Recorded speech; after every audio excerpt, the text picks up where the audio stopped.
esta vai ser a minha resposta e eu ressalvo, aviso que não é um julgamento. O julgamento fica a seu critério. Bom, em primeiro lugar, eu lamento que tenha havido o vazamento. Eu, a princípio, na minha ingenuidade, quando eu vi aquilo, pensei que alguém tivesse grampeado um telefonema entre os dois, né? Mas depois fiquei sabendo que era um microfone durante o programa, que os dois microfones ficaram ligados, ficaram ativos durante o intervalo, e aí muita gente pode ter gravado, né? Alguém deve ter visto, ouvido aquilo, resolveu partir para a gravação, né? Não creio que tivesse alguma intenção de prejudicá-la, nada, mas achou bonito, achou pitoresco, achou que ia dar audiência, né? E aí foi. Então, não era destinado, era apenas uma conversa pessoal, não era destinado à publicidade, eu tenho certeza de que foi isso, né? Mas eu fiz anotações aqui para seguir um roteirinho. Eu espero que não traga prejuízo a ela, né? Porque eu sei que não houve essa intenção de divulgar, era só ali um desabafo de uma colega para um colega. Bom, agora, como se tornou público, eu preciso dizer uma coisa, esclarecer uma coisa, né? Principalmente por causa da primeira inverdade que ali está. Você viu ontem o Alexandre Garcia? Ele ridiu. No dia que o Bolsonaro falou em caçar a concessão da Globo, ameaçou, ele endossou, achou que era lindo, que tinha que caçar a concessão da Globo. Tá? Botou no Twitter isso. Isso é gravíssimo. Porque eu jamais faria isso. Pela minha índole, pela ética, pelo respeito a uma emissora que sempre me respeitou. Não faria isso. Ontem ele escreveu assim, quer ver?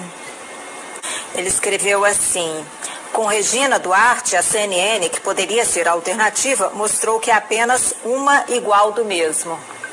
O cara trabalhou aqui durante tanto tempo. Que é isso? A montoeira de dinheiro que esse homem recebeu dessa Globo, microfone dourado, festinha, foi diretor daqui a vida inteira. E aí sai cagando regra. Ele que fez isso aqui. Ele era diretor. Anos. Oi, estou ouvindo bem. Outra questão é que ela afirma que ele foi diretor daqui toda a vida. Gente, eu tive lá 32 anos. Eu nunca fui diretor. Chamava-se editor regional quem comandava a redação, o jornalismo. Foi durante 5 anos, de 1990 a 1995. 5 anos, em 32 anos. Uma outra coisinha é que, quando eu botei a mensagem a que ela se refere, leu, depois da entrevista da Regina Duarte, em solidariedade à Regina, eu botei a mensagem dizendo que eu pensava que a CNN seria uma alternativa, mas ficou igual, né? Mas eu não disse, eu não citei nenhuma emissora. Né? Não citei nenhuma emissora. Nossa, eu sou revoltada, sabia? Ah, não, é chato mesmo. Também. Porra! Eu fico pensando assim, se não tá gagá, entendeu? Só pode ser. Tipo Regina Duarte, né? Mas eu acho que ela nem sabe o que é. Tipo assim, faturar agora. Porque ele tá ganhando seguidores, esses radicais que assistem. Mas o que ele quer com seguidor? O que? Porque ele tá ganhando dinheiro com isso. Mas ele sempre foi péssimo desse negócio de dinheiro, sabia? Não, mas... Essas coisinhas que eu faço aí, ele pede muito pouco. A gente ia fazer coisa junto, eu ficava besta com tão pouco que ele pedia.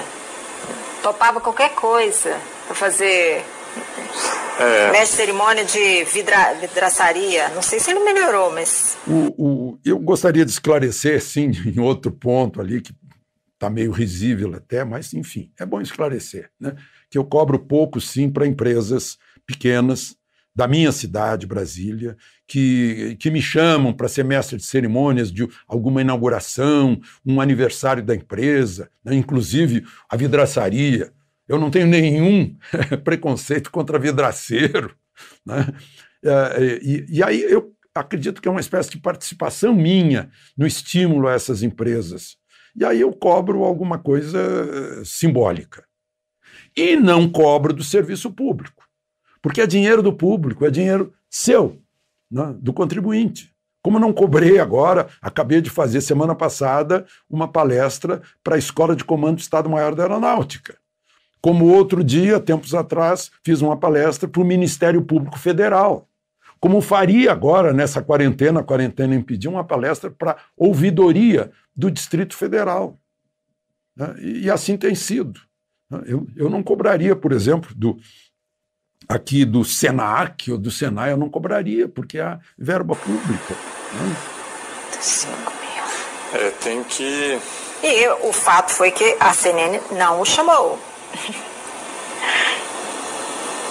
Não chamou. Que ele achava que ia rolar e tal. 5 mil. Mas não pode cuspir no prato que comeu. Não Ainda pode. mais se você comeu durante Ainda mais uma muito tempo. pessoa dessa que praticamente cozinhou. E tem uma outra inverdadezinha menor, é coisa pequena, mas enfim, né, que ela afirmou lá pelas tantas que a CNN não o chamou. Não o chamou. Parece que estava numa torcida, mas enfim. Mas o fato é que chamou por meses e chama até agora. Até hoje. Eu, por exemplo, vou participar de um programa da CNN no fim de semana. Né? Assim como vou participar na sexta-feira de manhã do Aqui na Band, com o meu querido Lacombe, né? O Luiz Ernesto Lacombe. Eu estou com essa liberdade, estou lá no Canal Rural, porque eu gosto muito do agro, né? Estamos aqui juntos com 1.300.000 por aí, né? Estamos juntos. Ontem fez 4 anos de Twitter, somos quase 2,5 milhões no Twitter, mais de 1 milhão no Instagram, ou seja, eu estou em boa companhia. Né? E eu estou homenageando a minha companhia, não estou me homenageando, não. Mas aí eu percebi que o meu querido amigo Camarote estava lá constrangido. E aí só tem uma coisinha, ele chamou meus seguidores de radicais. Faturar agora, porque ele está ganhando seguidores, esses radicais que assistem. Ele quer com o seguidor? O tipo que ele está ganhando dinheiro com isso. Eu devo dizer que eu não faço filtragem de ideologia. Né? Quanto mais diversidade de ideias, é melhor para um canal, porque a gente recebe, na rede social, a gente recebe o retorno. E a gente avalia com quem está conversando, avalia as opiniões das pessoas, isso é muito, muito saudável. Né? E ele teria razão, inclusive, na hora que falou, ele cuspiu no prato que comeu. Teria razão se fosse verdade aquilo que a interlocutora dele falou, né? Se fosse verdade. Mas, como eu expliquei para vocês, não é verdade, é impossível, né? Porque não é da minha ética, né? Não respeitar quem sempre me respeitou. Bom, e por fim eu queria mostrar que são opiniões pessoais. Né? Então eu não me meto em ideias, opiniões pessoais, as pessoas se revelam pelas suas opiniões, eu não vou me meter nisso, eu não vou julgar. Né? E se você me perguntar como eu recebi tudo isso, eu digo que foi com um único sentimento, o de surpresa. Né? Surpresa porque fomos colegas, né? Fomos parceiros em programas, fomos parceiros. E até hoje, né, nos encontramos na missa de domingo, né? Inclusive na fila da comunhão. E aí quando eu vejo que eu sou qualificado como ridículo, como gaga, e que eu causo revolta a ela, eu vi que eu fui excomungado. Né? Mas, enfim, a gente está em tempos de ter que usar máscara. Às vezes se usa máscara por tanto tempo que ela se esgarça e cai. Então eu quero repetir que eu sei que não foi para ser publicado tudo isso, né? Eu tenho consciência de que foi apenas um fuxico.